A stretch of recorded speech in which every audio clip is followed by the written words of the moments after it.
ಒಂದು S-400 ಒಂದು ಇದಿದೆ, ಏನು ಏರ್ ಡಿಫೆನ್ಸ್ ಇದೆ, ಅದು ಹವಾದಲ್ಲೇ ಒಂದು ಉರುಳಿಸ್ತು.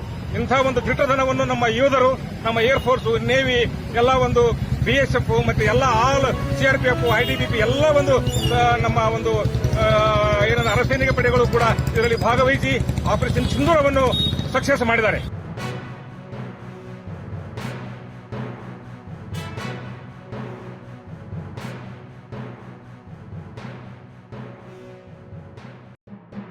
ನಾವು ಮಾಜಿ ಸೈನಿಕರಾಗಿ ಇದನ್ನ ಹೆಮ್ಮೆ ಪಡ್ತಾ ಇದ್ದೀವಿ.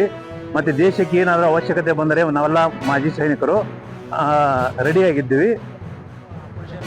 ಎಂಬುದು ಈಗಾಗಲೇ ವಿಶ್ವ ಮೆಚ್ಚಿದ ನಾಯಕ ನರೇಂದ್ರ ಮೋದಿ ಅವರು ನಮ್ಮ ಭಾರತ ದೇಶ ಹೇಗಿದೆ ಅನ್ನೋದು ಈಗಾಗಲೇ ಪಾಕಿಸ್ತಾನಕ್ಕೆ ಈಗಾಗಲೇ ಉತ್ತರವನ್ನು ಕೊಟ್ಟಿದ್ದಾರೆ. ಅವರು ಪದೇ ಪದೇ ಇದೇ ರೀತಿ ಮಾಡ್ಕೊಂತ ಪಾಕಿಸ್ತಾನದವ್ರು ಹೋದ್ರೆ ಬಹಳ ಮುಂದಿನ ದಿನಮಾನಗಳಲ್ಲಿ ಬಹಳ ಅವರು ಪಾಕಿಸ್ತಾನದವ್ರು ಎಚ್ಚರವಾಗಿರ್ಬೇಕು.